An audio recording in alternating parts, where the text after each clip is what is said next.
hundreds of people to come here. And the networks will be covering it, but that's going to be in August of 2017. Perfect here. So it's August 21st, 2017. And the thing is it's coming at the perfect time of the year. You know I'm from South Carolina, and it's happening there, and that's another perfect spot to see the whole thing.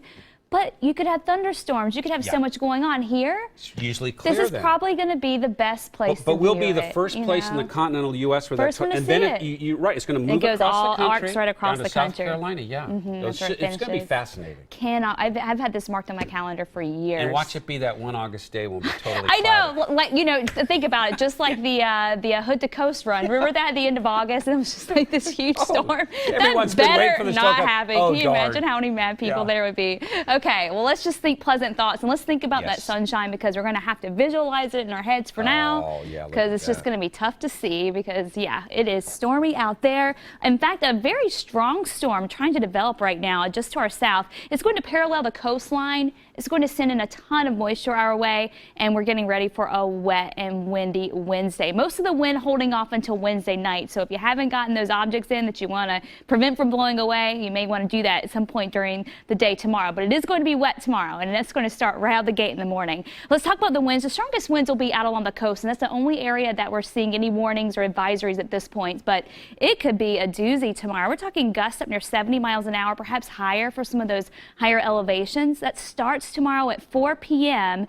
and it goes until 4 a.m. Thursday. So it's a late day and overnight event. Meanwhile, the system's going to throw more moisture in the Cascades. We have winter weather advisories in effect. We've already picked up between 5 and 6 inches of snow on top of Mount Hood. We could see another 4 to maybe even 7 inches just tomorrow during the day. That starts at 6 a.m. and it goes until 4 p.m. and that's above 3,500 feet. So it's a little bit higher up, but the snow level is trying to stay put despite the warm front coming through. Look at Mount Hood Meadows today. You can see that snow that's just been coming down on and off all day long, and that was the case this evening too. It's finally starting to slow down for now, but we're going to see it kick right back up again first thing in the morning, and so that's why those advisories have just now been issued there. As far as the metro and the valley goes, here's what we're looking at. So this system moving in 2 parts. Rain develops, the first part, rain develops in the morning. It'll be heavy at times, so get ready for a wet morning commute. Heaviest I think will wait until around the lunch hour, but it is going to be wet to start off with. Then we'll get this tiny little break late in the afternoon and for the early evening hours, so hopefully that makes that commute home just a little bit better.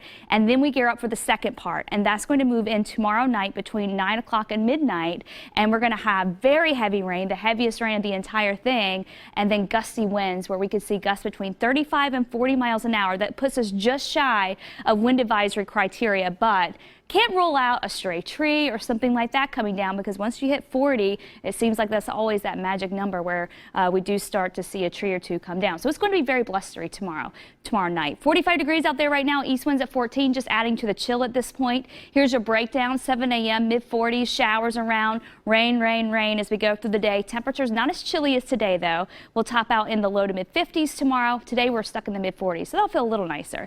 We wake up tomorrow morning, here's where the rain will be. You can see it, light rain to start off with. By noon, we're starting to see the heavier stuff roll through. We get that brief break after 3 o'clock, so we have showers continuing to develop. We could pick up 1/4 of an inch to maybe even 1/2 an inch just for the first part of the day. 7 p.m., there's that lull. Here's the main front that's going to be coming through. That's going to crank up the winds for the coast and the valley, and that's going to pass through again just before midnight, and that's where we could see another 1/2 inch to maybe 3/4 of an inch of rain. So very heavy stuff there.